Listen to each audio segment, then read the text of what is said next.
نوتميتشيك نملندنان تيك هات نيلان جيسيكا ناني بوده مراهن بساميت نصبر شكتي نتحدث عن هابي بوان pour le conseil mamuitun جيماك نين ردانا هتيلو جيش نتوا ويدنا نون l'éducation l'enfance avec la famille ماك ويلي لون دمك توندي تبيها interpretation industrie تراجي les لون دينو ويندل مك على مويك تراجي del monan تراجي visita. On t'entend pas, Jake. Ah mon Dieu, après quasiment 1000 zooms, c'est encore l'erreur que tout le monde fait, hein, démuter son micro. Coué à tous, moi c'est Jélonière Mathias, je suis Innu de la communauté de Mashtewiyats. Je travaille pour le projet Ishkat depuis le mois de septembre. Aujourd'hui avec Jessica, je vais être co-animateur pour cette rencontre. Donc ce troisième déjà rendez-vous thématique de notre forum sur l'autodétermination de la nation Innu. Aujourd'hui, on va aborder des thèmes super intéressants, très centraux dans nos communautés. La jeunesse, la famille ainsi que la justice. On a 3 super panélistes pour en parler avec nous. Juste avant, là, je vais vous faire l'espèce de petite poutine administrative de chaque début de rencontre. Donc, on vous invite à fermer vos micros si vous n'intervenez pas et à les ouvrir quand vous intervenez, évidemment. Sinon, on va se prévoir une période de questions à la fin. Donc, hier, on a roulé short là, sur les questions. Donc, aujourd'hui, on va essayer de vous garder peut-être un peu plus de temps pour que les gens puissent intervenir, pour que les gens puissent poser des questions à nos panélistes. Et là, j'essaie de ralentir le ton parce que je pense à Clément Roch. Clément qui est notre traducteur. J'en profite là, pour vous dire que ceux qui voudraient se prévaloir du service de traduction français vers Nilweun, c'est possible. Donc, français vers Innu. Donc, il faut vous connecter. Il faut vous connecter dans le Zoom. Donc, les gens sur Facebook qui voudraient avoir le service de traduction, on vous invite à vous connecter sur le Zoom. Le lien pourra vous être partagé probablement en commentaire par quelqu'un de l'équipe dans le live Facebook. Donc, n'hésitez pas à vous joindre à nous et de cette façon-là, ça vous permet peut-être à la fin d'intervenir verbalement, si vous le voulez, de prendre la parole pour poser votre question. Sinon, vous êtes invité à poser vos questions soit dans les commentaires sur le live Facebook, soit ici là, dans le chat sur la plateforme Zoom. Donc, voilà, je pense que j'oublie rien au niveau technique. Donc, oui, vas-y, Jess. C'est bon? Dans le fond, je vais vous présenter les 3 panélistes qu'on reçoit aujourd'hui pour le sujet de l'éducation enfance et famille. Nadine Volant, Marco Bacon, Tébi Flamand. On va commencer avec Nadine Volant, une travailleuse sociale Innu de formation. Elle agit aujourd'hui en tant que directrice des services sociaux de Wawititoun, le centre de santé de services sociaux de la communauté Wahat Makmaliotenam. Elle possède une expérience de plus de 25 ans dans le domaine de l'intervention sociale auprès des jeunes et de la famille, notamment dans la protection de la jeunesse. Depuis 2019, elle est membre de la Commission des droits de la personne et des droits de la jeunesse en tant que partenaire principal des projets de recherche sur le gouvernance Innu de la protection de la jeunesse menée au sein de la communauté. Elle a coécrit aussi plusieurs articles sur le sujet. Nadine, ça va bien? Oui, ça va bien. Dans le fond, Nadine, aujourd'hui, tu vas nous présenter les grandes lignes du processus de développement de la loi Innu sur la bienveillance des enfants que vous avez initié à Wahat. On va voir comment la coutume autochtone peuvent dorénavant redéfinir nos règles en matière de protection de la jeunesse et être reconnues. Tout d'abord, est-ce que tu peux nous expliquer c'est quoi la loi Innu sur la bienveillance des enfants? Ben, je te dirais, c'est comme la finalité, c'est comme la fin de la question. Je pense qu'il faut faire une mise en contexte de comment on est arrivé à justement travailler une loi de bienveillance auprès des enfants. Pour l'exercice, puis pour le bénéfice des gens qui nous regardent peut-être par web, j'ai préparé une petite présentation qui va mieux illustrer ce que je vais vous partager. Donc, je vais faire un partage d'écran. Je vais juste m'assurer que les gens voient voit le contenu. Est-ce que c'est correct pour tout le monde? Oui, c'est bon. Bon, d'accord. Dans les faits, par rapport au projet de gouvernance, il faut comprendre que les projets de gouvernance en matière de protection de l'enfance pour les communautés sont probablement une des solutions les plus prometteuses et porteuses pour justement avoir un impact sur la surreprésentation des enfants autochtones dans le système de protection de la jeunesse. Parce que ce qu'on constate, c'est qu'effectivement, nos enfants sont surreprésentés dans les systèmes provinciaux. Donc, je vous ai présenté courtement pour vous retracer un petit peu l'historique, puis vous présenter le projet que l'on travaille à Ouachat présentement. Je ne sais pas comment je fais pour changer. Excusez-moi. OK. Dans un premier temps, je vais vous faire une introduction, puis aussi, je vais aborder avec vous tout l'aspect de la démarche collective. Une démarche collective, quand on parle de projet de gouvernance en matière de protection, c'est une démarche qui doit émaner aussi de nos populations puis de nos communautés avant tout. Puis à la fin, bien, je vais vous présenter brièvement le modèle Innu de bienveillance. Pour bien introduire là, puis situer les gens qui nous regardent présentement, c'est qu'on travaille sur ce projet-là. C'est la communauté d'Ouachat-Macmaliutenam qui est située en Côte-Nord. On travaille avec des chercheurs pour le projet de gouvernance depuis bientôt 12 ans. Les projets de matière en cette matière-là ont été faits en collaboration avec Mme Christiane Gay, qui est doctorante et travailleuse sociale de formation, ainsi que Sébastien Grandmont, qui a fait partie des premiers projets de recherche pour l'adoption coutumière, des projets que nous avions faits en début de parcours pour travailler les projets de gouvernance. On travaille aussi avec des étudiantes au doctorat qui sont Fanny Jolicoeur et Elisa Ellington. Puis dans l'équipe de recherche au niveau des services sociaux, je suis impliquée ainsi que Elena Grégoire, qui est chef de service à l'application des mesures, et Marie-André Michel qui a travaillé avec nous au niveau de la mobilisation puis pour les connexions avec les gens de la population dans nos projets de recherche.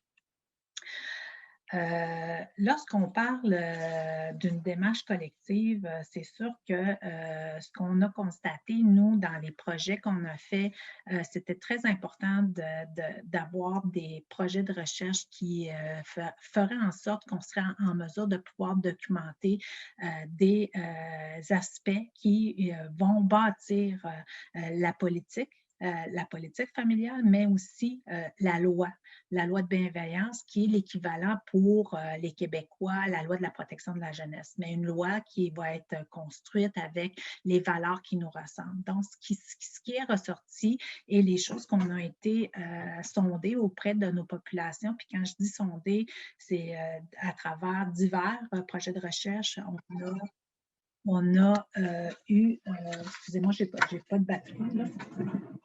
On a eu à sonder justement toute le nécessaire. Parce que là, je viens de voir que mon ordinateur va fermer parce que je n'aurai pas de batterie. J'ai l'impression que c'est les risques du métier, là. J'avais pas regardé ça, je m'excuse, j'étais partie sur un élan. Il n'y a pas de problème. Fait que,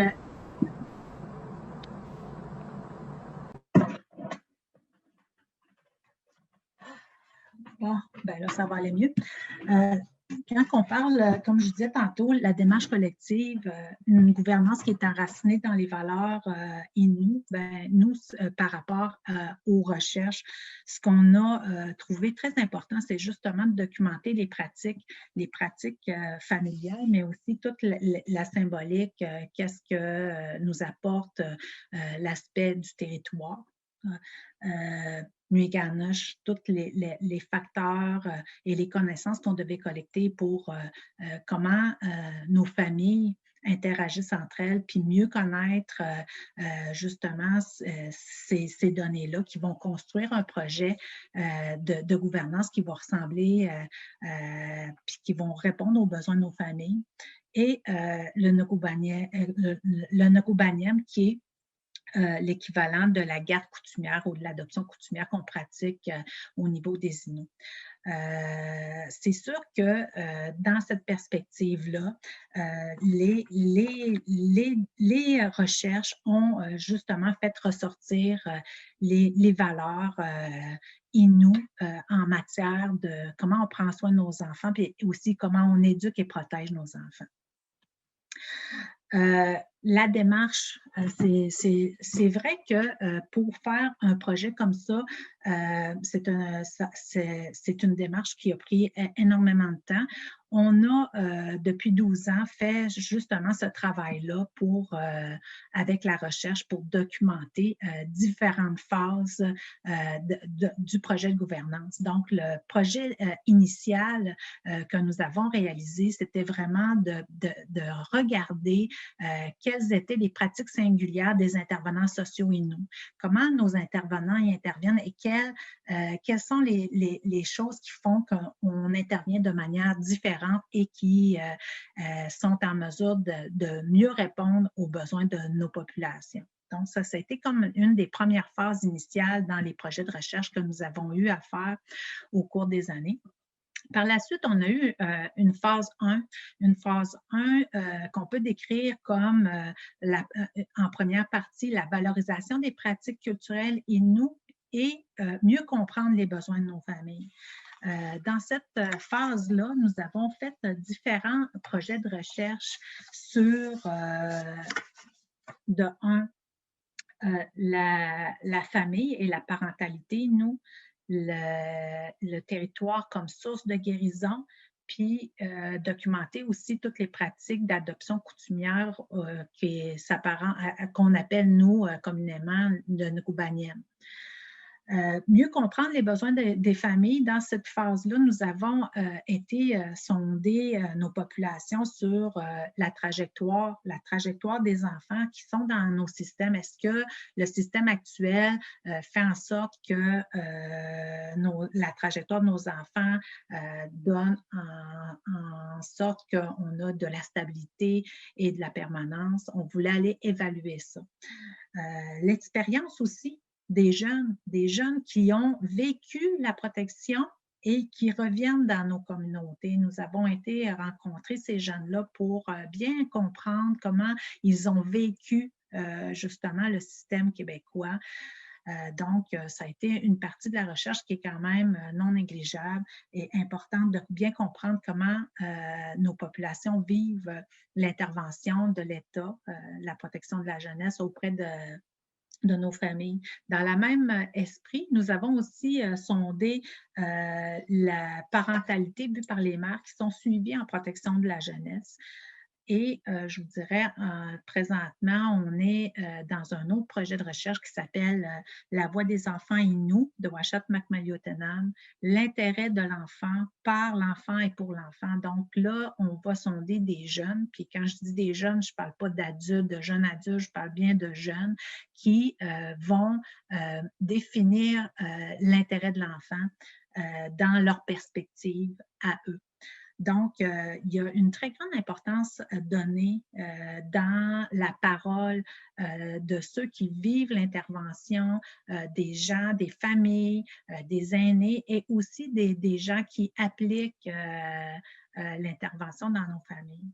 La phase 2, ça, c'est vraiment ce qu'on est en train justement de construire présentement. C'est une institution, une Inuit de bienveillance. La phase 2 est un moment pour nous de justement faire une synthèse de tous les projets de recherche que nous avons faits au cours des dernières années pour vulgariser justement ces données-là, pour pouvoir davantage en faire justement la communication auprès de nos membres et dans cette perspective-là de la phase 2, nous sommes en train de justement travailler toute la perspective qu'on va avoir à faire pour un modèle de bienveillance qui va être intimement collé avec le projet de gouvernance en matière de protection qui va être l'équivalent de la loi Innu de bienveillance.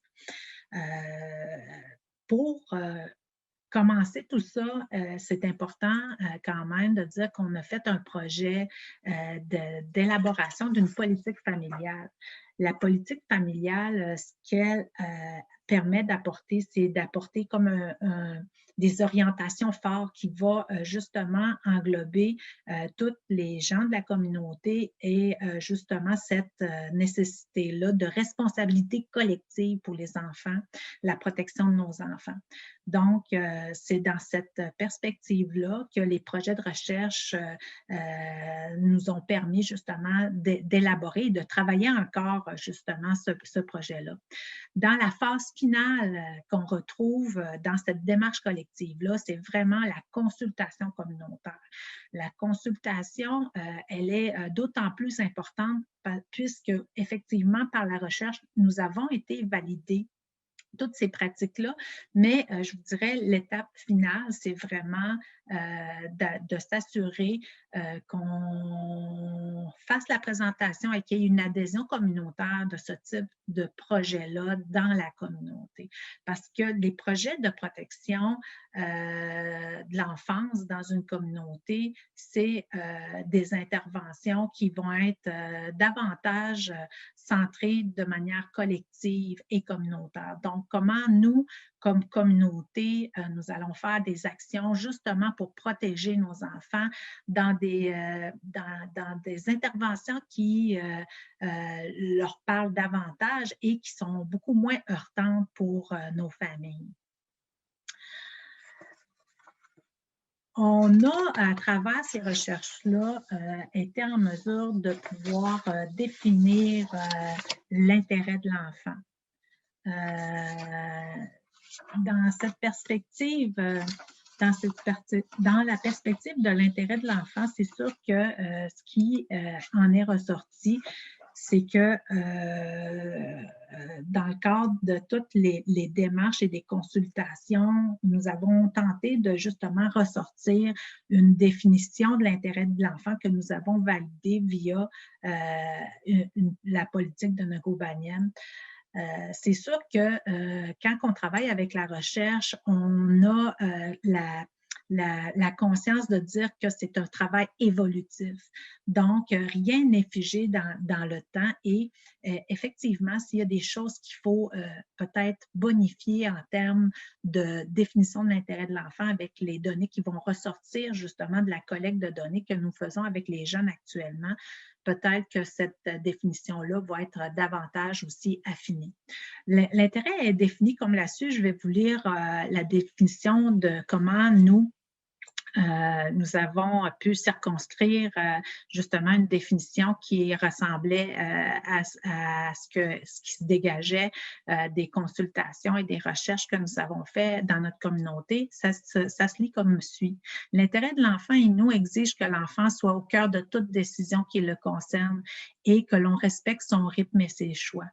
L'intérêt de l'enfant Innu englobe l'intérêt de sa famille, de sa communauté, de sa nation. L'intérêt de l'enfant Innu, qui est profondément ancré dans le Notosinan, est indissociable de la préservation et de la protection de son identité, de sa culture, de sa langue et du maintien des pratiques culturelles Innu. Donc, justement, par rapport à toutes les rencontres que nous avons eues avec les aînés, avec les parents, avec les membres de la communauté, à travers les recherches, on a pu définir justement cette cette définition-là. Mais comme je vous l'ai dit tout à l'heure, présentement, peut-être qu'il va y avoir une bonification qui va être apportée par les enfants eux-mêmes, parce que tout le monde a sa place dans justement la définition de comment on veut protéger nos enfants. Puis c'est très important que la communauté est responsable, mais que tous les acteurs qui entourent l'enfant et l'enfant lui-même soient en mesure de pouvoir dire réellement les besoins qu'ils ont en termes soit de services, soit de défense de droits. Et donc, ça, c'est quelque chose qu'on a quand même tenu important de souligner. Pour ce qui est de la politique familiale, je vous avais dit tout à l'heure que oui, on a un projet de loi de bienveillance, mais au-dessus de cette loi-là, il y a une politique. Ce qu'on voit ici à l'écran, c'est, je vous dirais, un simple résumé de tous les projets de recherche que nous avons effectués au cours des années, mais en graphique. Ce qui est ressorti, parce qu'on a eu des projets de recherche qui ont abordé le Notocinam, qui était le Notocinam source de guérison. Donc, les familles, ce qu'ils nous ont dit, c'est que le territoire, c'est un endroit, oui, d'enseignement, c'est un endroit où on peut créer des liens, où les relations sont saines et d'éducation. Et c'était amené, en tout cas, par les personnes qu'on a consultées comme un endroit, le meilleur endroit, justement, pour se connecter avec nos valeurs inouïes. Par la suite, ça, c'était un projet de recherche qui est dans le grand cercle, qui est le Notocinam. Par la suite, on a Nuiganush. Comme je vous ai dit tout à l'heure, il y a eu les projets des parents. Hein? Comment les parents élèvent nos enfants, avec quelles sont leurs méthodes éducatives, comment les relations familiales ne sont pas seulement le père et la mère, mais beaucoup plus larges en termes de connexion qui comprend la famille élargie et souvent les membres de la communauté, la famille et la communauté. Par la suite, on a dans le cercle à l'intérieur qui représente justement la politique familiale, WASSOT qui est défini par l'intérêt de l'enfant, mais aussi par la consultation qu'on fait présentement justement de leur vision aussi qu'ils ont eux-mêmes de leur intérêt, qui va être défini par eux aussi, là. Donc, c'est comme les différents projets de recherche qui ont été ici rassemblés dans un graphique qui nous permettent d'avoir une vue d'ensemble de tous les travaux que nous avons faits au cours des 12 dernières années. Par la suite, ici, on peut voir qu'il y a quatre axes qui ont ressorti justement des données de recherche. Donc, le premier axe, c'est tous ensemble responsables des enfants. Ça, c'est toute l'implication communautaire que la communauté doit avoir comme implication. Puis là, quand je parle d'implication communautaire, je parle des membres de la communauté, mais aussi de tous les services, de tous les services dont les enfants bénéficient, qui soient tant des services d'éducation, des services sociaux ou de santé et des ressources comme les CPE, tous les gens qui, de près ou de loin, vont interagir avec les familles et les enfants. Par la suite, on a un autre axe dans la politique familiale qui est de grandir en étant fier d'être Innu. Tout l'aspect de l'importance de la culture, justement reconnecter nos jeunes avec la fierté de ce qu'ils sont dans la langue, dans les activités culturelles. Il y a un axe dans notre politique qui s'attarde à cet aspect-là. Nous avons aussi des enfants engagés, écoutés et respectés. C'est sûr que la politique concerne les enfants et les familles, mais il y a une très grande importance qui est donnée justement à cette voix-là pour les enfants. La voix de dire qu'est-ce qu'ils ont besoin et de les consulter quand on a des services à donner et à réfléchir pour eux. Par exemple, je vais vous donner, nous avons eu comme projet à Ouachat et Maliotenam, un projet de clinique pédiatrique. Nous avons rencontré les jeunes, nous avons consulté les jeunes à savoir quels étaient les services qu'ils voulaient avoir dans cette clinique-là, quelle disposition, quelle chose qui faisait en sorte qui serait parleur pour eux. Donc, dans les perspectives où on intègre justement ce type de service-là, il faut être très connecté justement aux besoins des enfants et aussi prendre en considération tous les commentaires qu'ils apportent par rapport à leurs besoins. Dans le dernier axe, des pratiques d'intervention respectueuses de nos valeurs et de notre culture, c'est sûr que dans un contexte d'intervention, il va falloir réfléchir et s'assurer de justement intégrer tous les aspects culturels, mais aussi d'intégrer des conseils de famille, d'intégrer une plus grande place pour ce qui est des aînés et des gens qui entourent l'enfant et qui peuvent apporter justement quelque chose de bénéfique pour les enfants. Mais là, ça, c'est la politique. Cette politique-là, elle englobe l'entièreté de la communauté. C'est comme une politique d'orientation générale qui va justement guider les membres et les institutions, les organisations qui sont dans la communauté pour s'assurer qu'on protège les enfants. Voici le modèle. Tantôt, on me posait la question de nous présenter le modèle. Il faut comprendre que là, présentement, on est dans un processus de progression. Donc, nous travaillons justement avec les chercheurs pour avoir un modèle qui va être davantage, beaucoup plus parlant et qui va être en mesure de pouvoir répondre aux besoins de la communauté. C'est sûr que si on fait référence à ce qu'on retrouve, là, je pourrais dire ici, c'est vraiment de manière graphique. Puis ça a été une demande aussi, ça, ce qui est intéressant quand on travaille avec les chercheurs, c'est on a des demandes pour nous dire, il faut que ce soit plus visuel pour que les gens comprennent mieux les processus ou faire des lignes de temps. Donc, on accorde quand même une très grande importance justement de pouvoir mettre des visuels où les gens vont mieux comprendre la démarche et aussi le processus. Ici, c'est le modèle de bienveillance. Ça veut dire, dans les faits, nous avons en jaune les soins particuliers de bienveillance qui vont être davantage des soins en lien avec des mesures de protection pour des enfants qui vont avoir justement des situations qui vont justement justifier qu'on intervienne au niveau des soins particuliers de bienveillance. De l'autre côté, on retrouve des services de prévention et d'intervention précoce.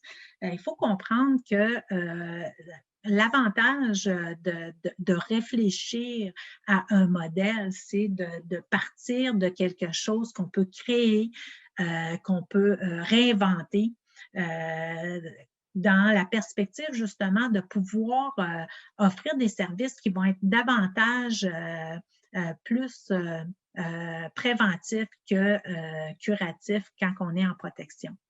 C'est sûr que dans le modèle qu'on a là présentement, je ne pourrais pas vous faire la description dans l'entièreté. Je vais probablement, dans la prochaine diapositive, plus vous expliquer grossièrement quel va être le processus, mais ça, c'est vraiment pour vous montrer comment on construit justement un système qui va être davantage axé sur la prévention que sur la protection. Parce que le jaune, c'est vraiment dans des situations comme qu'on pourrait dire où on doit intervenir dans des situations d'abus physiques ou de négligence grave, abus physiques, abus sexuels, ou lorsque les services préventifs qu'on a tenté de donner aux parents n'ont pas été suffisants ou si les parents refusent l'intervention, on va aller dans un système de soins particuliers de bienveillance, puis faire justement un processus d'évaluation en intégrant des conseils de famille et des conseils de sages. Donc, cette équipe-là va être une équipe beaucoup plus petite, beaucoup plus petite, et on va retrouver la majorité des services qui vont se retrouver à gauche de l'écran, qui vont être plus au niveau des services préventifs, où qu'on va retrouver le cercle d'aide. Donc, c'est grossièrement, en tout cas, comment on pourrait vous présenter, mais tu sais, si vous voyez au centre, le centre, on retrouve justement la politique familiale qui est au centre et au cœur de ce projet-là. Ce qu'il y a de différent ou ce qu'il y a d'important à retenir ici, pour le projet de loi de bienveillance ou le modèle de bienveillance Chiwechato, c'est toute la nécessité d'avoir un accueil qui va être centralisé à un seul et unique endroit pour s'assurer de ne pas échapper à aucune situation pour un enfant qui vit une situation de difficulté.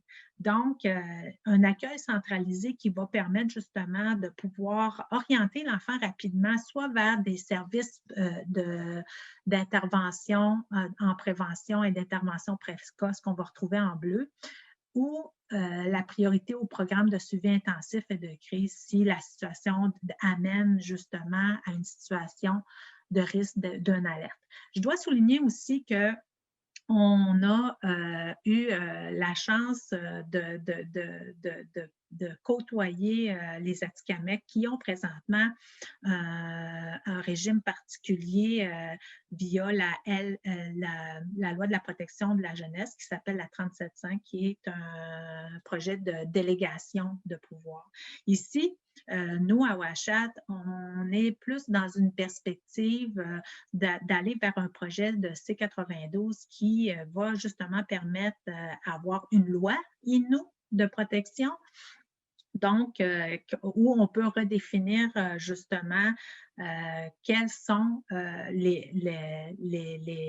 l'intervention dans une loi qui va davantage nous ressembler au plan local.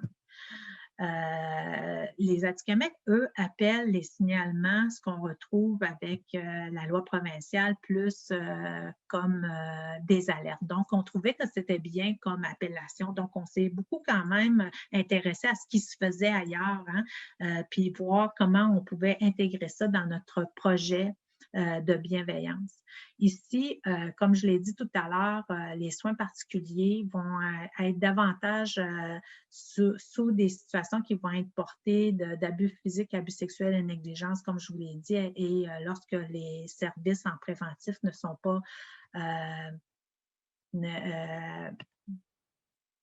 pas nécessairement suffisants pour répondre aux besoins des enfants. Ici, quand on parle du cercle de la famille, puis le cercle, pas le cercle, mais je veux dire le conseil de la famille et conseil des sages, c'est dans cette perspective-là qu'avec les familles, ou si on n'est pas capable de faire un conseil de famille, on va avoir un conseil des sages qui va être constitué de 4 membres de la communauté de Ouachat puis de Maliotenam pour avoir 8 membres. Et de pouvoir justement réfléchir à un plan de soins particuliers de l'enfant pour justement soutenir les difficultés qui vont être rencontrées par la famille. Excuse-moi, Nadine. Oui. On va peut-être compléter avec des questions à la fin, parce qu'on aurait 2 autres panélistes à... OK, mais c'était ma dernière slide. OK, c'est bon. Je vais laisser les gens aussi peut-être mettre des questions à ce sujet dans le chat si vous avez envie, et on reviendra à la fin. OK, il n'y a pas de problème. Mais c'est ça, le cercle.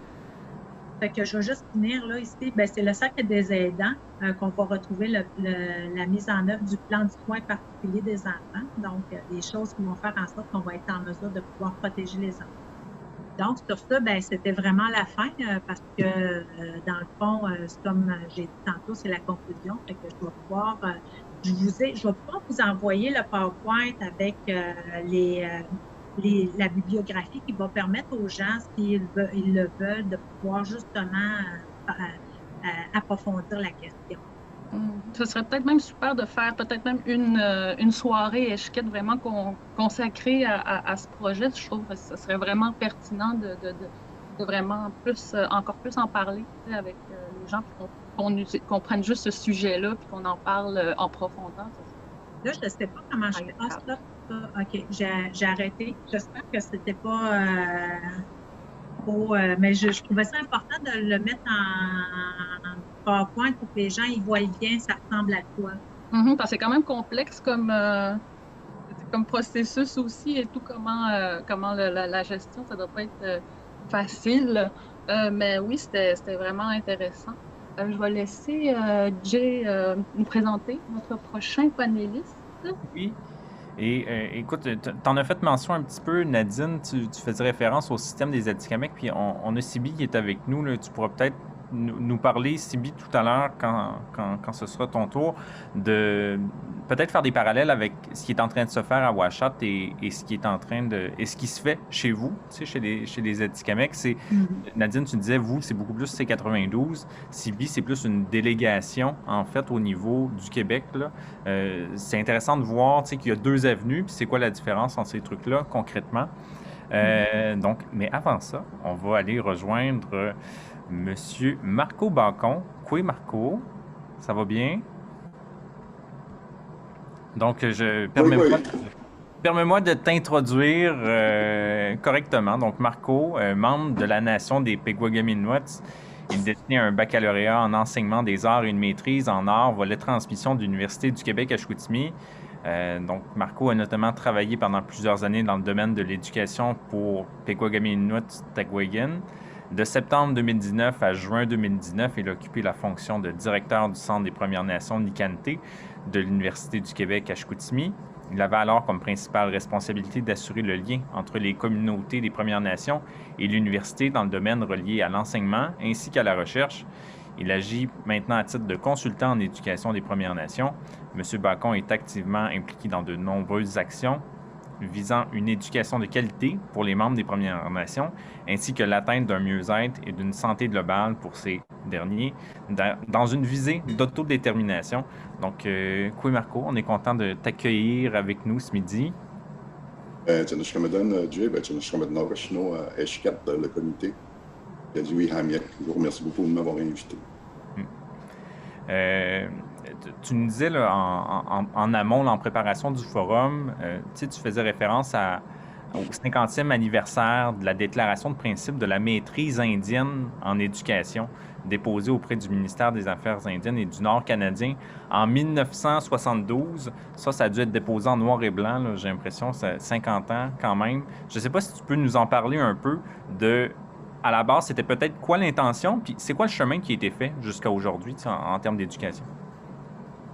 Bon, bien, en fait, je ne sais pas si on va le fêter, ce 50e-là, l'année prochaine, mais tout dépendant de ce qui a évolué par rapport à la maîtrise indienne. En tout cas, on va regarder ça un petit peu sans nécessairement y aller dans le détail. Je pense que je suis un bon témoin pour en parler parce que je suis quand même de l'âge où j'ai vécu avant la prise en charge et j'étais aussi l'après, les débuts de la prise en charge, par la suite comme élève et comme étudiant plus tard. Donc, la maîtrise de l'éducation indienne, la maîtrise indienne de l'éducation, en tout cas, ça a été une déclaration de principe qui a été déposée par la Fraternité des Indiens, ce qui est un petit peu l'ancêtre de l'Association des Premières Nations.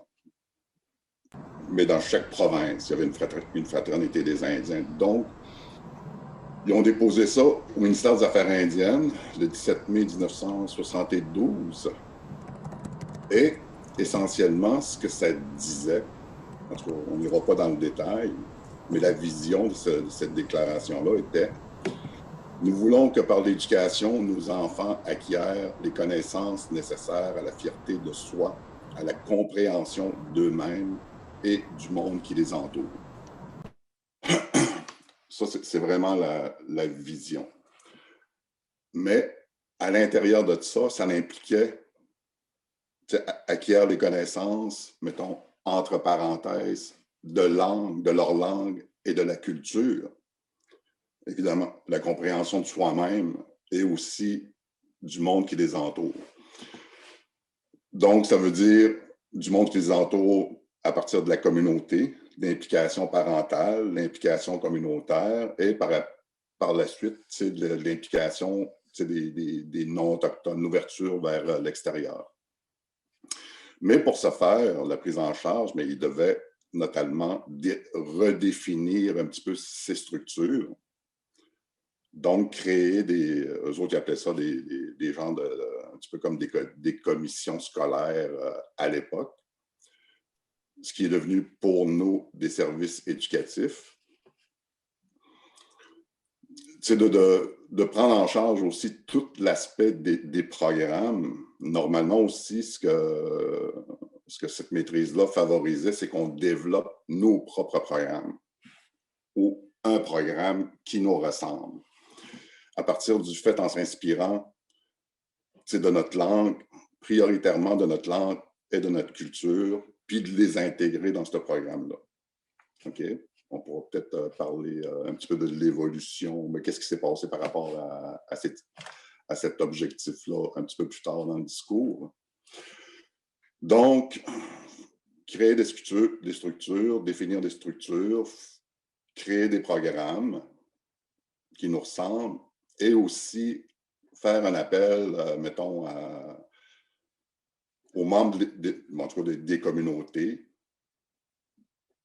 pour venir intervenir aussi dans l'éducation. Donc, former les professeurs, former des conseillers pédagogiques.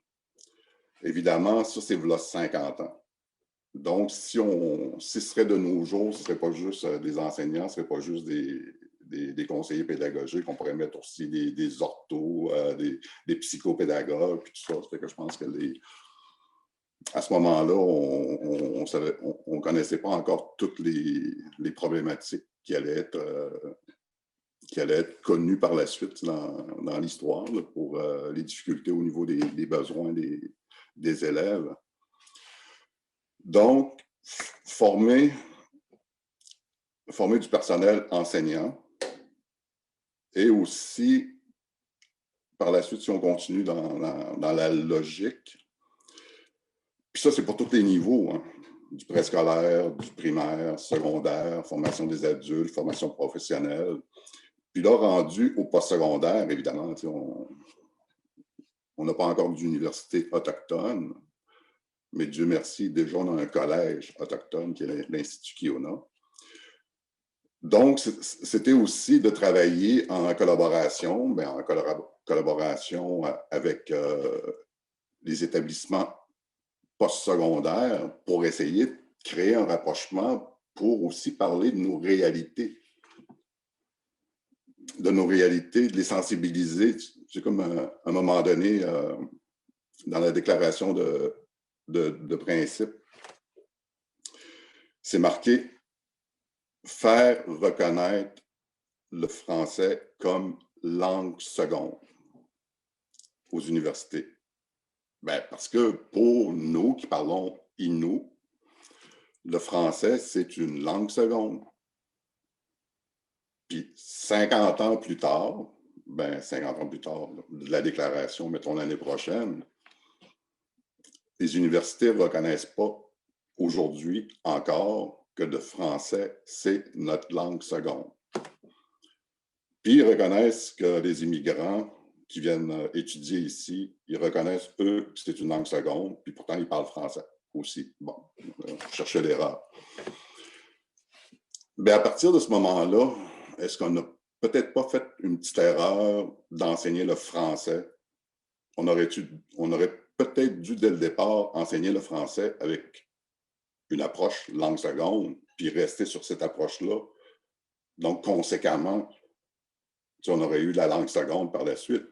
Puis là, j'aimerais aussi, en tout cas pour ceux-là qui nous écoutent, peut-être qui sont moins familiers avec cet aspect-là, les langues, mettons français et français de langue seconde. le français langue seconde, c'est pas une langue arabais. C'est le même français. Même français. L'objectif est pareil, c'est d'apprendre le français. Sauf que c'est dans les approches que ça diffère un petit peu. Puis l'approche langue seconde, je pense, est plus appropriée, mettons, aux étudiants qui ont le français langue seconde que le français normal, qu'on apprend aujourd'hui dans les communautés. Juste pour peut-être vous donner un exemple de cette complexité-là pour un jeune Innu, un exemple très concret. Admettons un jeune qui est au primaire, OK, apprend les chiffres. Mettons les chiffres. Bon. On va commencer par les chiffres, vous allez comprendre ce que je veux vous amener. Donc, nous, quand on apprend les chiffres en Innu, quand on est jeune, c'est par le son. Donc, peik, c'est 1. C'est quand je parlais avec ma mère, elle me disait, va chercher une pomme en Innu. Elle n'écrivait pas sur le mur, peik, puis dessinait une pomme. Donc, on l'apprenait de manière orale. Et là, par la suite, on l'apprenait à écrire aussi, le Innu. OK? Le chiffre. Puis là, à l'école, et non seulement on apprend le chiffre lui-même, et aussi on l'apprend à écrire le chiffre. Comme 1, le chiffre, c'est UN. Puis là, on a le peik en Innu, puis on a le 1, mettons, écrit en français ou écrit en chiffre. Écrit en chiffre. Puis là, mettez-vous à la place de l'élève, qui doit comprendre qu'il y a 2 langues distinctes. Bien, sa langue distincte, c'est le Innu à l'élève, mais il faut qu'il apprenne au niveau de l'autre langue, sa langue d'enseignement, comment écrire le chiffre. Puis, en plus de ça, en Innu, il y a 13 lettres, puis en français, il y en a 26. Regardez, il faut tout qu'ils comprennent ça. Là. Il est tout petit. Donc on a bien beau dire que les enfants, c'est des éponges, mais il y a quand même une limite à tout. Puis là, durant la dernière réforme, là, à peu près 15 ans, 20 ans, je pense, du ministère, mais là, on a tout changé ça aussi, tout cet aspect-là de dire d'apprentissage, mettons dans les mathématiques, c'est de dire bon, Martine a 10 pommes dans son panier, s'en retourne chez elle, en donne une à Pierre, en donne une à José, en donne une à Sophie. Bon, combien il reste de pommes dans le panier? Vous voyez hein, comment que ça s'en vient complexe là, au niveau. Si le jeune n'a pas appris le français comme il faut, de la bonne manière, avec la bonne approche, il va toujours avoir une difficulté par la suite. C'est pour ça que je vous ramène, quand j'étais à l'université, les étudiantes ou les étudiants qui venaient puis qui voulaient devenir enseignants, quand ils allaient passer le test de français obligatoire, qu'ils appellent le TECFE, je peux vous dire que le nombre d'échecs était effrayant. Passer une fois, 2 fois, 3 fois. J'en ai même eu une qui l'a passé 13 fois. Imaginez la persévérance de ces étudiantes-là. 13 fois. Puis à toutes les fois, c'était l'angoisse. Pour ça, je me dis, bon, est-ce qu'on n'aurait pas dû intervenir dès le départ, initialement, pour que les jeunes apprennent le français mieux, avec la bonne approche. Donc, ça, c'était juste une intervention pour vous montrer la complexité des apprentissages et comment les écoles aussi, à travers, on revient à la maîtrise indienne, c'est sans nécessairement, je veux dire, sans nécessairement décloisonner ce qui est la culture, la langue et les apprentissages, il faut en faire un tout.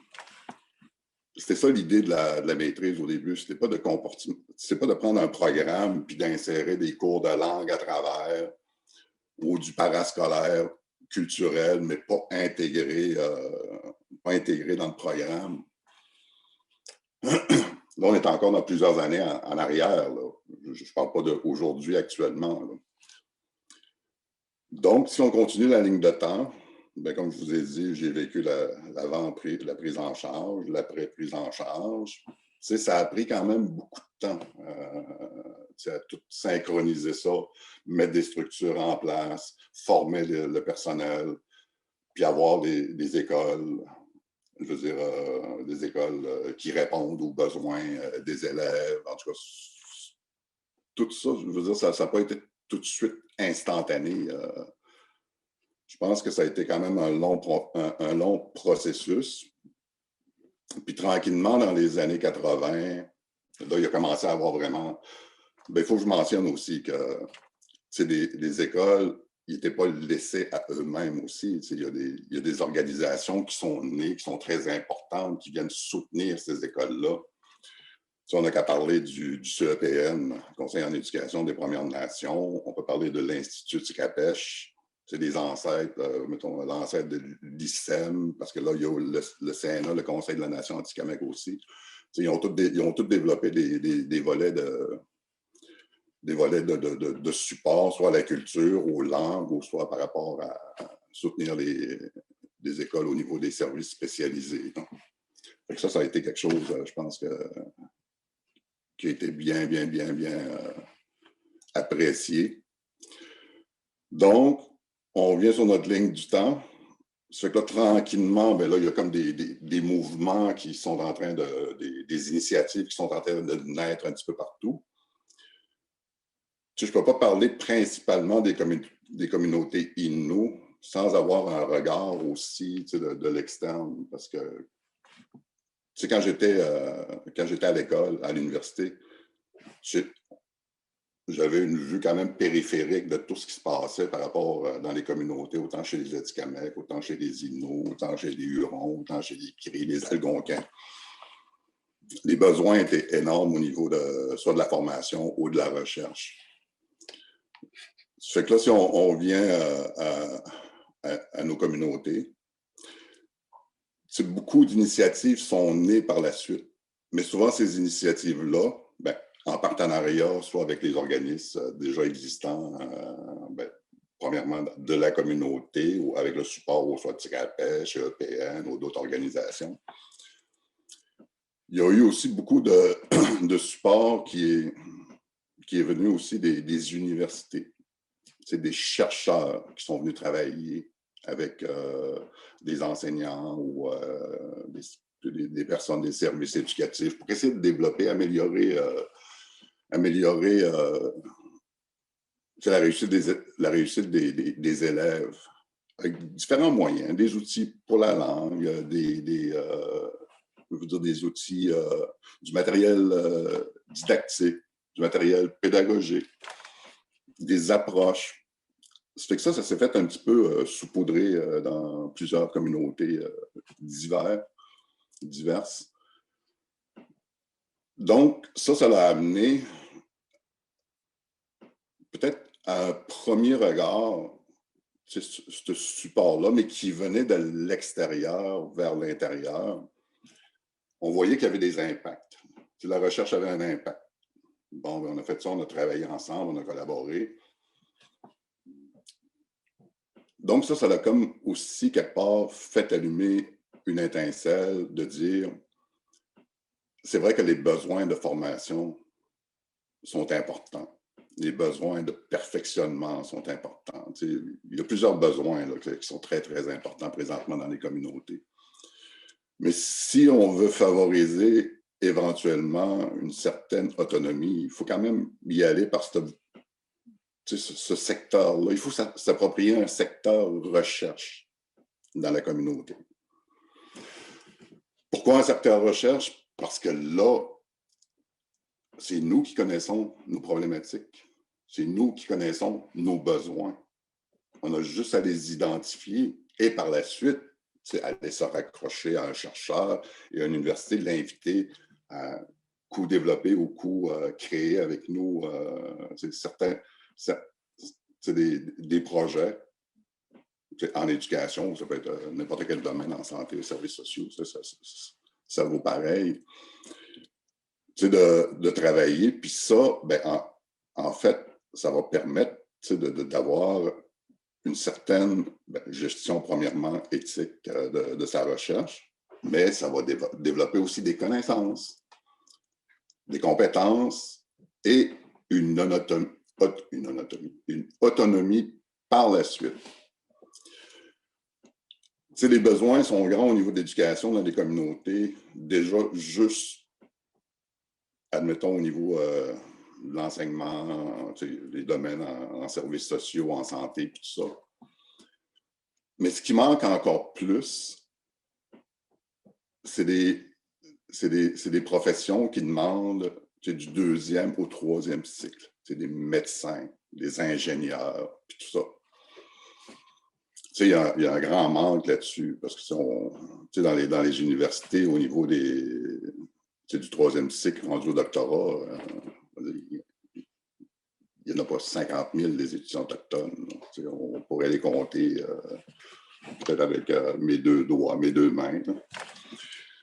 Ça fait que ce qui fait en sorte que la recherche, comme je disais, ça va peut-être venir intéresser des étudiants à venir travailler en recherche et par la suite poursuivre leur cheminement au 2e et au 3e cycle.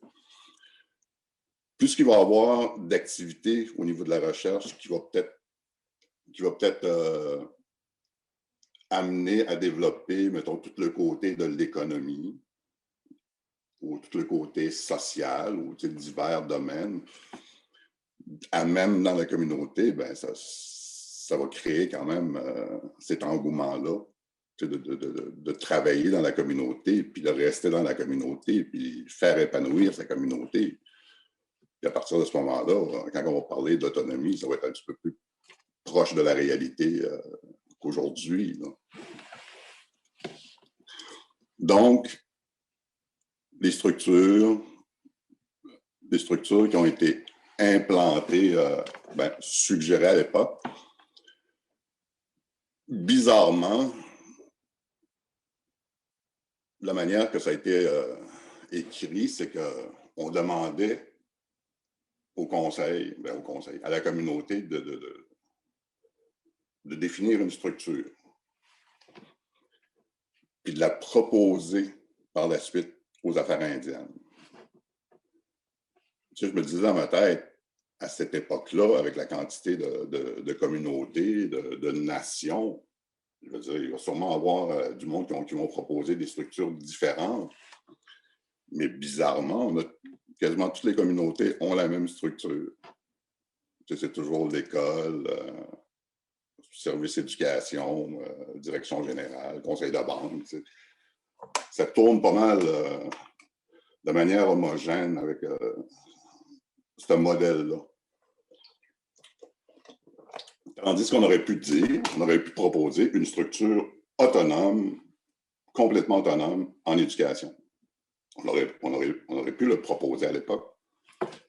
Dire un petit peu comme des commissions scolaires. Tu sais, les commissions scolaires sont un petit peu indépendantes. Ils n'ont pas besoin de la mairesse d'aller faire une reddition de compte à la mairesse à toutes les semaines. Tu sais, ils ont leur conseil à eux, leurs partenaires. Ça fait que, tu sais, c'est pour ça que je me dis, bon, évidemment, ça ne s'est pas fait.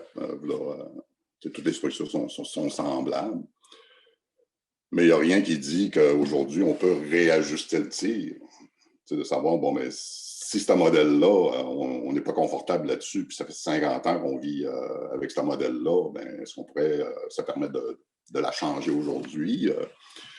En évoquant aussi tous les besoins, on en parlait dans la maîtrise, la famille est importante, les aînés sont importants, les coutumes sont importants. Hein. Est-ce qu'on ne pourrait pas s'imaginer ce serait quoi l'école idéale pour tout intégrer ça? C'est avoir une place pour les aînés dans l'école. C'est pas juste les inviter à venir tricoter une fois par semaine. Je veux dire, qu'ils viennent là, puis qu'il y ait un lieu de rencontre aussi, un petit peu comme communautaire. Il y a sûrement des écoles, je parle... il y a peut-être du monde qui sont à l'écoute qui disent bon, chez nous, on le fait, parce que je ne suis pas au courant de tout ce qui se fait dans toutes les écoles. Mais le genre de choses, c'est d'avoir des lieux dans un environnement où ce que le jeune, les élèves vont se sentir toujours en contact avec la culture et la langue. Je trouve ça important aujourd'hui parce que je pense qu'au niveau de la langue, il y a beaucoup de déperdition de la langue dans plusieurs communautés. Je ne les nommerai pas, chacun, je pense, a une petite idée où est-ce que ça commence à être dramatique ou où est-ce que ça l'est moins, puis tout ça. Puis, je pense qu'il faut réfléchir sur la manière qu'on va réintégrer la langue et la culture pour qu'elle soit vraiment plus présente et vivante au quotidien dans les écoles. Comme je dis, peut-être déjà, il y en a qui le font, mais je sais qu'il y en a qui ne le font pas aussi. Parce que souvent, j'ai entendu des besoins de ce genre, puis qu'on vienne nous supporter du temps de l'université certaines initiatives du genre. Donc, 50 ans plus tard, c'est l'année prochaine de la maîtrise indienne de l'éducation, est-ce qu'on est arrivé à une autonomie? Je dirais que non, pas nécessairement, parce qu'on vit toujours dépendamment des programmes. On est toujours dépendant d'un programme, le programme du ministère des Affaires indiennes, le programme de ci, le programme de ça. On écrit ce qu'eux autres, ils veulent qu'on écrive. Puis, dans notre édition de compte, c'est eux autres qui décident comment on fait la réédition de compte pour que ce soit accepté. Ça fait que, on n'est pas encore à pleine autonomie. Mais je vais terminer peut-être par une petite anecdote que j'ai vécue, que vraiment, là, écoute, c'était vraiment agréable. J'étais bien heureux d'entendre ça. C'est sûr qu'on n'est pas rendu là. Mais c'est lors d'une conférence, justement, de l'Assemblée des Premières Nations à Halifax, où il y a toujours un volet culture de discussion. Il y a différentes tables. C'était la table de l'éducation.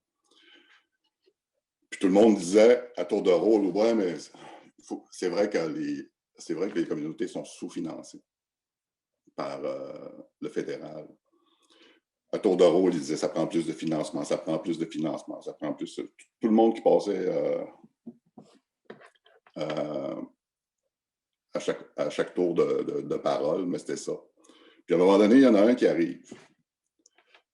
Évidemment, on ne peut pas comparer leur situation. C'est une communauté de la Colombie-Britannique. Évidemment, il y a le secteur vinicole, l'agriculture, ils ont du pétrole aussi quelque part. Ils sont bien nantis, mais sauf qu'ils ont commencé à zéro, eux autres aussi, à un moment donné. C'est qu'il a dit, nous, à chaque fois qu'il y a une entreprise, je veux dire, qui se crée dans la communauté, ou un partenaire qui vient s'installer, on donne une redevance pour l'éducation. Au lieu de payer la taxe au gouvernement, eux autres, ils donnent comme une redevance pour l'éducation. Puis il dit, depuis ce temps-là, je dis, on n'a plus besoin de fédéral. On n'a plus besoin de l'argent du fédéral. Ils s'autosuffisent. Donc, quand on parle d'autonomie, autodétermination, je pense que c'est ça que ça veut dire. Fait que je terminerai là-dessus. Merci beaucoup, Marco. Je trouve ça intéressant. Puis, on le dit souvent là, dans nos cercles de discussion, on a souvent abordé la question de l'éducation. Puis, pas toujours directement, on va dire. J'ai l'impression que c'est souvent, je me répète là-dessus, là, mais c'est un peu le nerf de la guerre, j'ai l'impression. L'éducation, c'est tellement large et ça prend tellement de formes. Là, on aborde l'éducation à travers, oui, les institutions, oui, les écoles, mais il y a aussi l'éducation citoyenne à travers tout ça. On a des populations qui doivent comprendre les enjeux dans lesquels ils vivent aussi. Puis ça, c'est pas nécessairement des trucs qu'on apprend sur les bancs d'école. Puis c'est comme un autre volet de l'éducation aussi. Puis c'est de voir où est-ce qu'on est capable d'arrimer ces choses-là, puis de trouver les opportunités j'ai l'impression que des fois, quand on dit éduquer les gens, ça peut paraître comme si on prenait les gens de haut, mais quand je le dis, c'est jamais dans ce sens-là, mais c'est un peu de partager ensemble, dans cet esprit-là, puis de peut-être valoriser les savoirs et nous. Ça, c'est ressorti dans quelques-uns de nos cercles de discussion. de valoriser qu'est-ce qu'on fait, nous, dans nos communautés. Je pense que c'est important de le faire, puis en tout cas, encore plus aujourd'hui, j'ai l'impression qu'avec le contexte actuel dans lequel on vit, c'est encore plus important de le faire. Puis, je pense aussi, pour répondre à ta question, c'est que le cheminement scolaire d'un étudiant, quand on parle d'étudiants qui cheminent déjà à l'extérieur, ça vient avec un tout. C'est pas juste l'étudiant.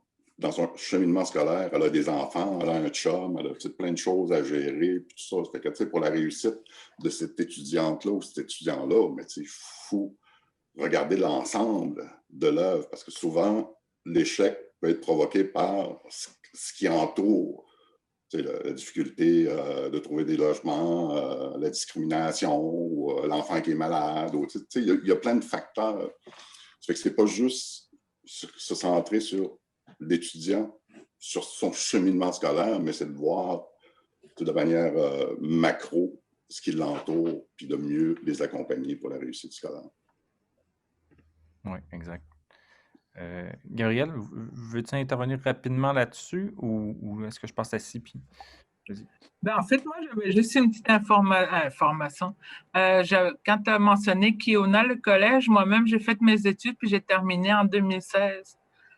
Puis j'avais déjà vécu une expérience à Québec qui était vraiment un collège formidable, mais c'était très individualiste, ça ne me ressemblait pas. Puis quand j'ai eu cette expérience-là, Kiona, tout était sur les Premières Nations, autant les références que les gens avec qui on parlait. On n'avait pas besoin de s'expliquer, puis on dirait que c'est comme ça que ma réussite scolaire, ça montait en flèche, puis j'ai jamais eu des notes comme j'ai eu dans ce collège-là.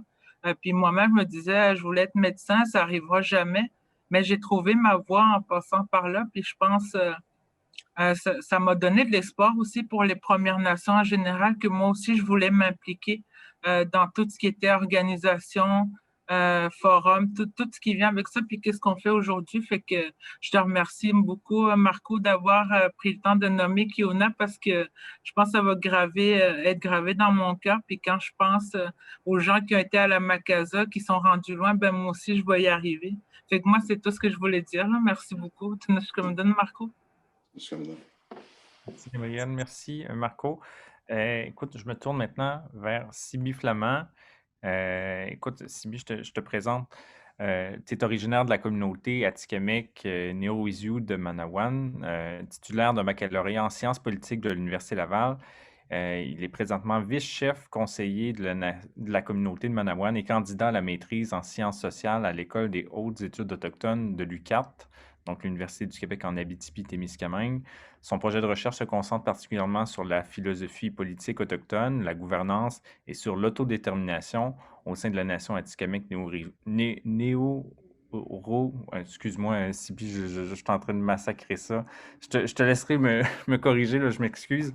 Et évidemment, vous aurez compris que Sibi n'est pas Innu, mais on trouvait ça intéressant d'avoir des exemples de ce qui se fait de bien au sein des autres nations. Tu sais, oui, le forum et la démarche à Ishkat se concentrent essentiellement sur l'autodétermination de la nation Innu, mais on fait partie de la grande famille autochtone et c'est bien des fois d'aller s'inspirer de qu'est-ce qui se fait de bien ailleurs, puis des fois, de savoir c'est quoi les bons coups, c'est quoi les moins bons coups, puis Sibi, aujourd'hui, on t'invitait là, pour nous parler spécifiquement de 2 trucs que vous faites au sein de la nation Atikamekw, entre autres le principe de Joyce, au niveau de la santé. C'est fantastique, là. Je pense que ça inspire beaucoup de monde. J'ai l'impression qu'il y a beaucoup de mobilisation autour de ça en ce moment. Et puis aussi, le système de justice réparatrice est en place là, depuis quelques années. Donc, je t'invite peut-être à nous en parler un peu. Kwek skinagdit no nim stamatan wa midgo ku hawno tskayama karmut gadek tibermid zoen no risio tibertam wen didartana ude dapshkut sarmat keshi o timirnano ku dikes yegerano tibirwa minte so kagashi jashkwatiama kshogi mawgji wi bandayama tarak yama idigo kjiyama aidut skokya waru gawishiyama aidut skengo tada. Donc, je suis content d'être ici, d'être avec vous aujourd'hui pour ce forum sur l'autodétermination autochtone, puis comment on développe notre propre autodétermination, notre propre autonomie comme nation, comme peuple autonome. Donc, oui, à Manawan, vous savez ce qui s'est passé avec l'histoire de Joyce Echaquan à l'automne 2020, avec une tragédie qui s'est déroulée dans un hôpital envers notre sœur Joyce Echaquan. Ça a choqué toute la communauté, mais aussi la nation, puis les autres communautés des Premières Nations. Je crois que c'est un fait, le racisme systémique tue, on va le dire, parce que c'est vrai. Puis, suite à cette situation-là, on sait que le gouvernement du Québec recevait le rapport de la commission Vien où traite les différentes aspects sur la discrimination systémique et les relations envers les peuples autochtones, services publics et peuples autochtones au Québec. Un an après, il y a eu juste deux appels à l'action qui ont été mis en œuvre. Donc, je ne sais pas qu'est-ce qui s'est passé au niveau du gouvernement. On sait aussi qu'il y a eu la pandémie mondiale qui nous a frappés de tous bords, de tous côtés. Puis, je pense que la mise en œuvre de ces appels à l'action-là a causé problème, injustice et la vie des Autochtones. Donc, du côté de la communauté de Manawan, on a réfléchi comment on pourrait améliorer les services de santé pour les peuples autochtones, tant au niveau de la communauté, tant au niveau de nos relations avec le système de la santé publique. Comment on peut collaborer ensemble pour qu'il y ait justice, qu'il y ait un système de santé publique qui respecte nos valeurs, notre mode de pensée aussi, la manière d'approcher les Autochtones aussi pour recevoir les soins. Donc, c'est ce qui s'est passé à Joliette. Je vais le répéter encore une fois. Il y a eu beaucoup de cas qui se sont passés à Joliette, mais pas aussi tragiques, mais quand même problématiques par rapport à l'absence de la sécurisation culturelle, des soins adaptés à notre identité. Donc, on a travaillé à le projet du principe de Joyce qui vise à... Un instant, je vais aller lire ce qui est l'énoncé.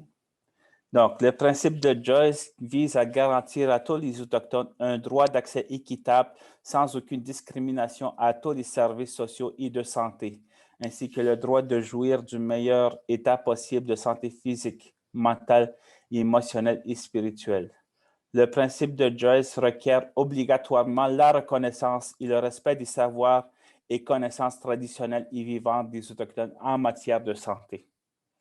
C'est l'énoncé du principe de Joyce pour travailler sur comment on veut être traité comme Autochtone dans le système de la santé publique.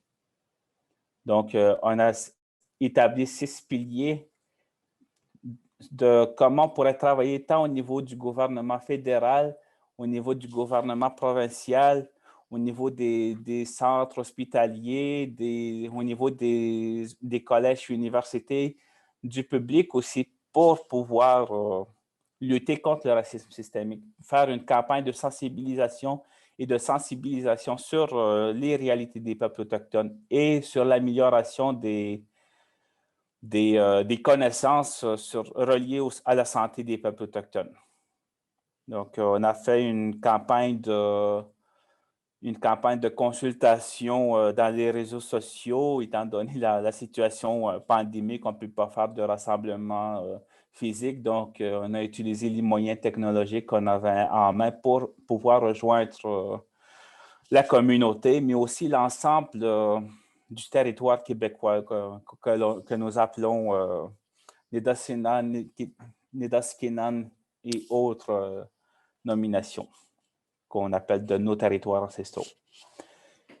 avec ça, on a rassemblé les recommandations qu'on nous envoyait, puis vraiment axé sur l'aspect communautaire, l'aspect des préoccupations des membres des communautés, mais aussi au niveau des professionnels de la santé, membres des facultés de médecine, des infirmiers qui ont répondu à l'appel pour nous demander, nous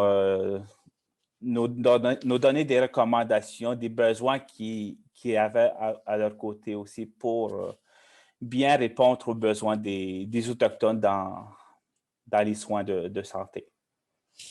Donc, je vous invite à aller voir le site Internet qu'on a créé à cet effet, le principe de Joyce.com. Vous pouvez aussi remplir un petit formulaire en ligne pour appuyer, démontrer un appui. Puis du côté comment c'est quoi déjà le terme? Justice réparatrice, c'est ça. Pour ça, c'est un projet qui a été établi il y a quand même plusieurs années, comment on doit travailler sur la justice communautaire, la justice réparatrice. Pour ça, il faut se baser sur nos relations avec le territoire, effectivement, parce que c'est de là où provient notre relation aussi avec les autres êtres humains, l'aspect spirituel aussi. Donc, on développe aussi un fondement philosophique, politique, juridique, comment on est comme peuple, comment on est comme nation, et comment on doit travailler avec chacun d'entre nous.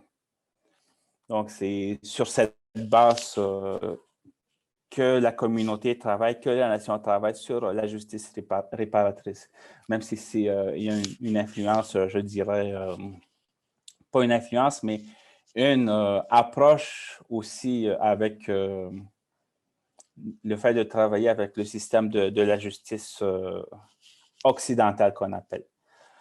Pour ça, on parle de l'importance des membres du Conseil des sages, comme l'expliquait tantôt Nadine Volant.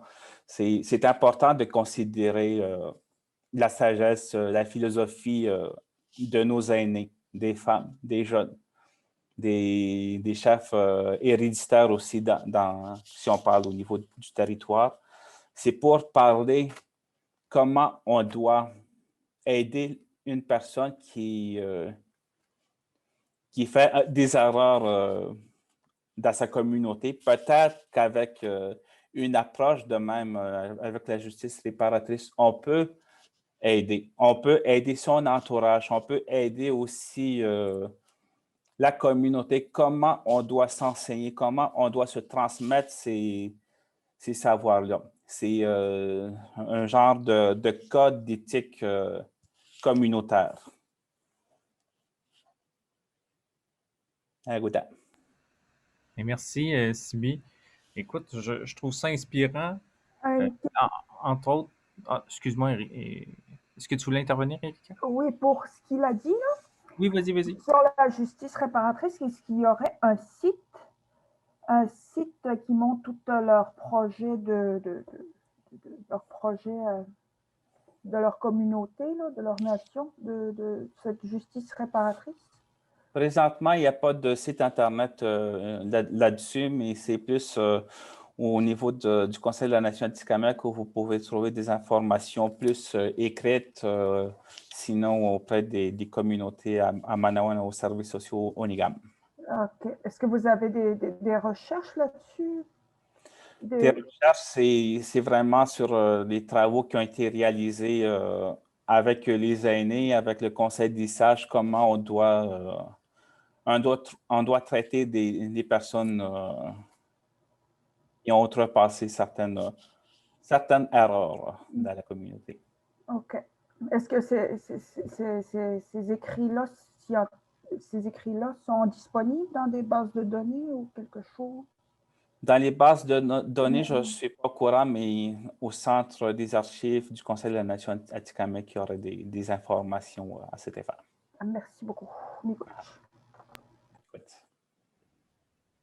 Très bonne question, Erika. Merci. C'est vrai que c'est intéressant de, justement, j'ai l'impression qu'on en entend souvent parler dans nos communautés de, ah, ça serait intéressant de se doter de ça.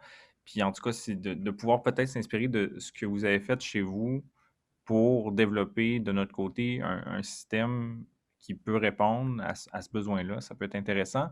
Puis je voulais revenir par rapport au principe de Joyce. Ce que je trouve beau dans un sens à travers tout ça, c'est que vous avez développé quelque chose, vous, les Atikamekw, mais j'ai l'impression que c'est quelque chose qui parle à tout le monde, à tous les Autochtones, qui va s'appliquer à tous les Autochtones. Puis ce que j'ai envie de mettre en lumière à travers ça, c'est un peu le fait que,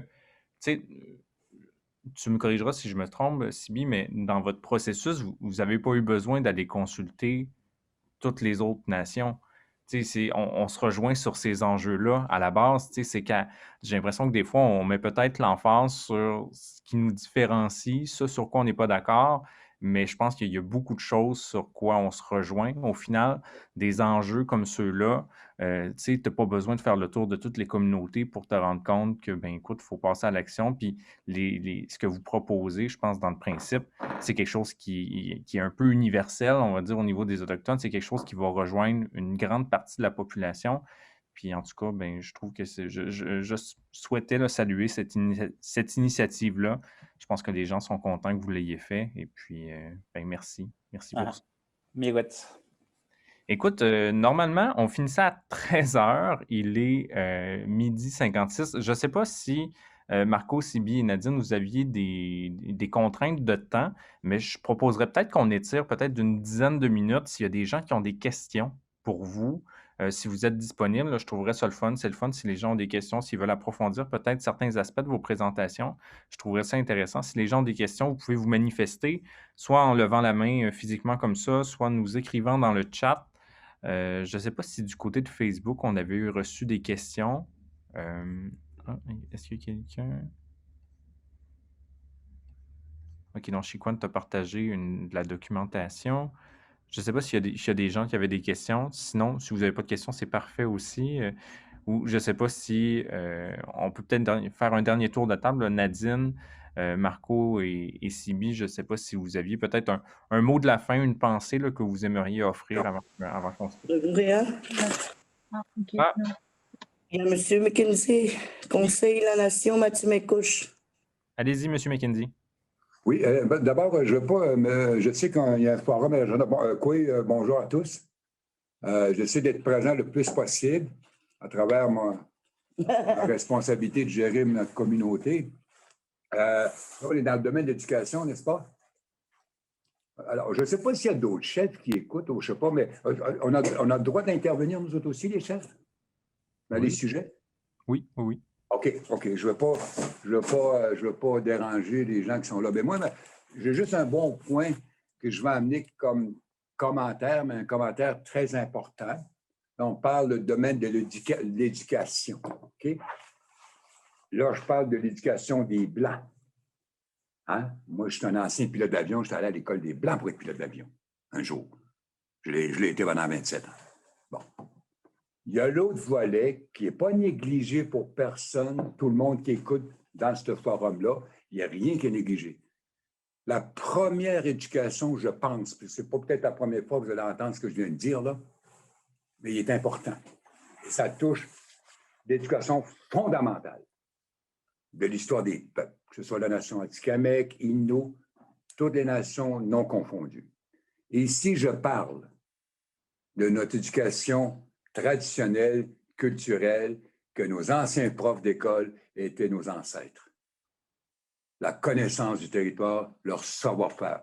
D'où l'origine d'un peuple doit connaître son histoire à prime abord. OK? Et j'en viens au sujet. C'est très important pour la question d'héritage, la transmission de l'histoire d'un peuple. Ils sont par la nation Innu. On a des écoles Innu partout dans la nation. On a ce qui force encore plus l'éducation des Blancs, puis je ne néglige pas, je n'ai pas dit que ce n'est pas bon l'éducation des Blancs, hein, quand on parle du ministère de l'Éducation. Hein? Ce n'est pas ça que je dis. Si je n'aurais pas été dans l'école des Blancs, je ne serais jamais pilote d'avion. Jamais. Mais qui je suis d'abord et avant tout comme membre Innu de la nation? d'où je suis, d'où je m'en vais avec la transmission, l'héritage d'un peuple, de son histoire, son savoir-faire, ses connaissances, territoire, tout ce qui va avec autant dire de géopolitique. La nation Innu, le territoire est grand. Les territoires familiaux sont grands. Et ça, c'est quelque chose qui est le plus fondamental parce que nos aînés se meurent, ils nous quittent. Nos professeurs, nos vrais professeurs, qui n'avaient pas de diplôme, là. Ils n'ont pas appris ça à l'école des Blancs. Là. Ils ont appris ça où ils sont venus au monde, dans leur territoire d'occupation familiale, avant tout. Et la transmission. On parle aujourd'hui en 2021, nos étudiants partout dans nos écoles, du maternel au plus haut secondaire, du moins ce qu'on a comme école pour l'éducation catholique, parce qu'après ça, il faut se dire, le niveau collégial et universitaire, comme on le sait, et merci que beaucoup de jeunes continuent leur espoir, leur vision, leur rêve de devenir un médecin, un pilote, un prof d'école, toutes les professions qui existent sur cette planète-là qu'on habite. Où est-ce que je vais en venir? Il est important, quand je regarde mes enfants, j'ai mes petits-enfants, parce que je suis plus jeune, je vieillis comme tout le monde. Pour moi, je vais vous dire une chose, on sort d'une chasse communautaire. Chasse communautaire qui a été pratiquée depuis des temps immémoriaux, de génération en génération, donc que dans le temps, très loin. Moi, j'ai 61 ans, j'ai piloté des avions pendant au-dessus de 27 ans. J'ai été chef, mon 6e. Et ça me gêne et ça me dérange en dedans de moi quand je vais vous dire que je ne suis pas un chasseur. Parce que je ne l'ai pas appris de mon père. Et ce n'est pas une reproche. Ce n'est pas une reproche. Parce que j'étais à l'école des Blancs. Alors, je peux pas faire les deux. Quand je suis sorti de l'école, j'étais assis dans un avion. Mon père, il attendait, puis attendait, puis attendait. Moi, je parle Innu, 100%. Je parle le français et l'anglais. Mais je ne suis pas un chasseur. Comme mon père l'a été, comme mon frère l'a été, comme bien des jeunes ici qui sortent d'une chasse communautaire pour nourrir la communauté, les familles, la subsistance. Ce que je vais dire ici, je le partage avec vous. J'envie mes jeunes qui ont appris de leur père comment chasser le caribou, comment le respecter, cet animal-là. Le respecter, ça veut dire qu'il n'y a aucun gaspillage, aucun. Tout est utilisé dans le caribou. Et ça se pratique encore à Matimekouche-Lac-John. Je ne néglige pas les autres communautés, il y en a d'autres qui chassent le même animal, qui est le caribou. OK? Chers amis, quand le CAM a fermé, le Conseil de Sikamek-Montagny a fermé la structure de négociation territoriale pour arriver à un traité, un futur traité, la reconnaissance de nos titres, le territoire prime abord. La grande maison de la nation Innu, c'est son territoire, et non pas restreint dans une loi sur les qui s'appelle statut de réserve. Le pouvoir est énorme. Le territoire est grand. La nation Innu, superficie territoriale, 750 000 km de carré de territoire. C'est du territoire, ça. Mais pour notre savoir-faire, pour l'apprentissage de nos jeunes qui sont à l'école, dans toutes nos écoles Innu, quand le CAM a fermé en 1994 la fin des négociations territoriales globales, le CAM a été fermé et le CAM a été sur une juridiction de loi corporative. Comme une compagnie qui ferme, c'est la faillite. Et tout ce qui est à l'intérieur du Conseil de Sikamek était saisi. Vous me suivez jusque-là? Et le trésor caché, que j'appelle l'existence d'histoire d'un peuple Innu, ça s'appelait à l'époque la Grande Recherche. Où nos aînés de l'époque, 10 000 heures d'enregistrement, à expliquer leur connaissance, leur savoir-faire, leur naissance dans leur propre territoire. 10 000 heures d'enregistrement. Il y avait un anthropologue qui écoutait l'aîné parce qu'il parlait ni français ni anglais. Donc, l'anthropologue transposait les paroles, l'histoire de l'aîné sur une carte géographique. Et savez-vous, ce sont ces archives-là aujourd'hui? Ça s'appelle la Grande Recherche. le grand témoignage de la grande nation Innu auprès de ses aînés, leur connaissance. Ils sont entreposés depuis 1994, puis c'est pas une reproche. Je vois, il y a un Atikamekw, je pense, à travers là, le monsieur. Je vais leur remercier tant qu'à y être, parce que c'est eux autres qui ont récupéré notre grande recherche, l'histoire d'un peuple. Je suis allé de moi-même voir les yeux qui sont entreposés à la tuque dans leur bureau. Le CNA. Ça, là, c'est pas l'histoire des Blancs, ça. C'est l'histoire de notre peuple. Et nos jeunes ont le droit de savoir d'où ils sont nés et qui ils sont à prime abord, sans négliger l'éducation catholique de l'École des Blancs. Vous me suivez? Il faut, au nom des chefs, la nation Innu, il y a 8 communautés, je les ai vues de mes yeux, avec un autre chef qui s'appelle Jean-Charles Pétachot, le chef de Ekwanjit. L'histoire, elle est entreposée à Latuc. Tous les grands savoirs, l'histoire au complet, les aînés de l'époque, je parle, on recule de loin, là. Il faut récupérer ces documents-là, qui sont un trésor caché, qui prouvent que le peuple occupait, comme il se doit dans ses droits, son territoire et de ses richesses. Je passe un message ici, c'est oui, l'éducation catholique, c'est une chose, mais l'éducation d'un peuple, que le peuple était plus oral que écrit, mais c'est pas rien les 10 000 heures d'enregistrement de ces aînés à l'époque. C'est pas rien de transposer toutes leurs connaissances sur une carte et définir tous les noms de portage, les noms de lacs, les montagnes, les lieux sacrés, les gens où sont enterrés. Ça, c'est de l'histoire, les amis. Mais il est entreposé à la tuque. Et ce n'est pas une reproche. Remercions la nation Innu, la nation Atikamekw, quand il l'a acheté, parce que dans une saisie, dans une faillite, c'est le syndic qui ramasse ça. On n'avait même pas le droit de sortir un crayon dans nos bureaux de l'époque qui s'appelait le Conseil Atikamekw Montagnier. C'est une saisie, une plume, un coordinateur, y compris la grande recherche. Messieurs, dames, c'est pas rien ce que je vous dis là. L'avenir d'un peuple est d'abord savoir qui il est, d'où il vient, où est-ce qu'il va aller. Il n'y a rien qui empêche de faire des deux. Notre histoire d'un peuple et l'éducation catholique des Blancs.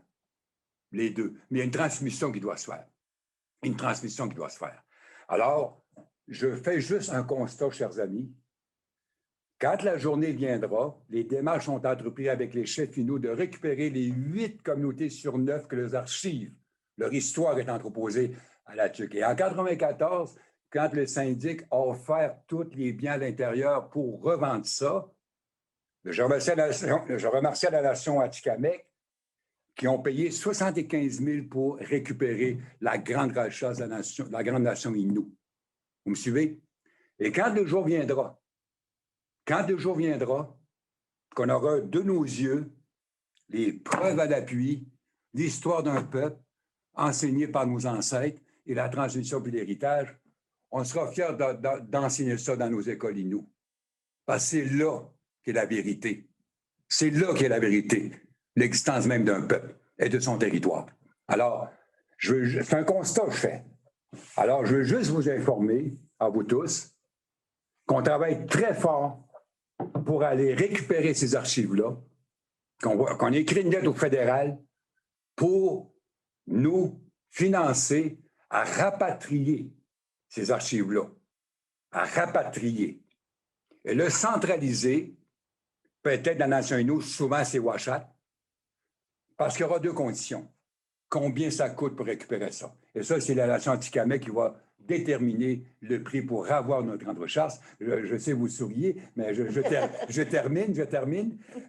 Et l'autre condition, quand je parle d'un trésor caché, ça prend un endroit aussi sécuritaire pour entreposer cette histoire-là. Alors, d'une part, on va chercher le financement, rapatrier tout ça. D'un autre part, il faut construire un bâtiment central qui serait peut-être à Ouachat pour entreposer. Et peut-être que le mandataire serait Tchagabesh, parce qu'il s'occupe de la question culturelle et de la question de l'éducation. Alors, C'est important ce que je vous dis là parce qu'il est temps, après toutes ces années-là, que nos jeunes grandissent, qu'on n'est pas capable de réexprimer vraiment l'existence d'un peuple. Et ça, ces documents-là peuvent être en parallèle mis dans ces écoles INO pour l'enseignement de tout ça. On a des femmes INO, on a des hommes INO qui sont capables d'enseigner ça. Ça ne prend pas un diplôme, là. Ça prend d'aller chercher ce qu'il y a dedans et de l'enseigner en INO. Et non seulement ça que ça va faire, ça va aussi renforcer notre perte de vitesse au niveau de la langue INO, la pratique, des activités traditionnelles. C'est gros ce que je vous dis là, je ne veux pas faire peur. Moi, je me bats corps et âme de rapatrier ces archives-là. Et vous allez être surpris un jour si on ramène ces archives-là, parce que je les ai vues de mes yeux. Vous allez être surpris ce qu'il y a dans toute cette documentation-là que les aînés parlaient de leur histoire. On serait surpris. Tout minutieusement identifié, pouce par pouce des territoires, parce qu'ils ont marché le territoire, ils l'ont occupé le territoire. C'est pour ça qu'ils savaient de quoi qu'ils disaient. Alors, si on parle d'éducation, forçons-nous, travaillons ensemble, d'aller récupérer ça, mettons en place, mon cher ami, monsieur le président de l'Assemblée, mettons, s'il vous plaît, en place, il y a de l'espace pour ajouter de la matière sur notre vraie histoire, pas l'histoire du Canada, l'histoire d'un peuple. On est capable, avec tous les outils, les ressources, d'intégrer cette histoire-là à partir du plus jeune au plus vieux. Et quand ils vont devenir un jour diplômés, ils vont s'identifier d'abord et avant tout, je suis un Innu fier de moi parce que je sais qui je suis, moi. Et merci pour mes diplômes du côté des Blancs.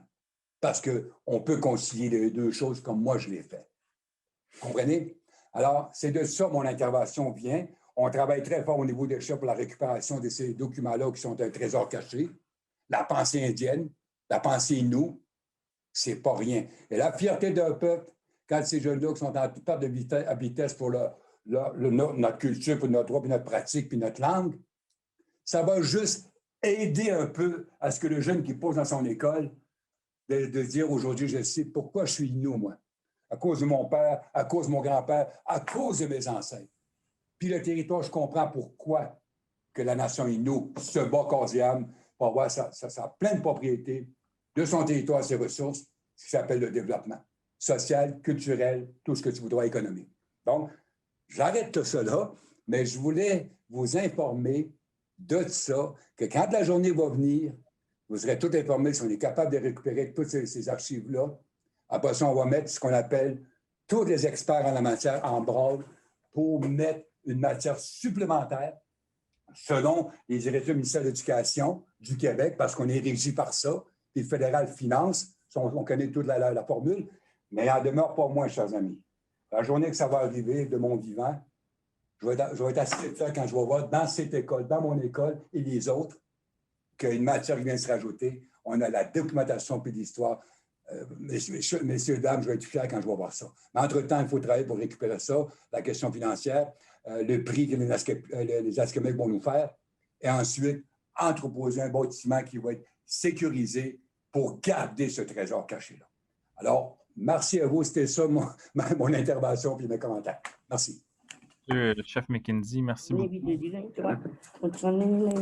Remercie nouveau, David. OK, moi, je voulais juste dire, hier, j'ai écouté dans Facebook, mais j'ai poigné David Hart, justement. Je veux le remercier de toute l'explication qu'il a fait du tambour. Ça m'a vraiment touchée, ça est venu me chercher. Parce que moi, quand j'ai grandi au lac John, mon grand-père chantait le tambour. Puis tout ce que j'ai entendu hier de lui, expliquant le tambour, tout ça, ça m'a comme revenu que c'est de valeur que les femmes ne chantent pas le tambour, là, mais peut-être la relève, nos jeunes pourront prendre la relève du tambour, parce que lui, hier, il a bien expliqué, puis j'ai beaucoup aimé son intervention. Puis je remercie beaucoup votre programme, puis on continue de vous écouter. Puis merci à David Hart d'être vraiment fort dans son cheminement, lui aussi, de nous aider, puis d'aider les jeunes. Comme artiste aussi. Je le remercie. Bonne journée À plus. Je dois être ici encore. Merci, Annika. Mais écoute, merci beaucoup pour vos interventions. Monsieur le chef McKinsey, je trouve ça important, ce que vous avez dit. Puis écoute, moi, j'adore ma job. J'aime mon travail pour des moments comme ceux-là. J'aime quand les gens parlent avec leur cœur. Puis j'ai l'impression que c'est quelque chose qui vous tient à cœur. Puis je trouve ça beau. Je pense que c'est important justement de se réapproprier notre histoire, de se réapproprier ces documents-là, mais surtout de les diffuser, de les avoir, puis après de les faire vivre, puis de dire on va les mettre dans nos livres d'histoire, on va l'enseigner, puis on va s'en servir concrètement dans nos communautés. Puis je trouve que c'est un beau projet, pas juste pour une communauté, mais c'est un beau projet rassembleur pour l'ensemble de la nation. C'est quelque chose qui ces connaissances-là, elles ne sont pas propres à une communauté, elles sont propres à toute la nation, elles sont propres aux 11 communautés Innu.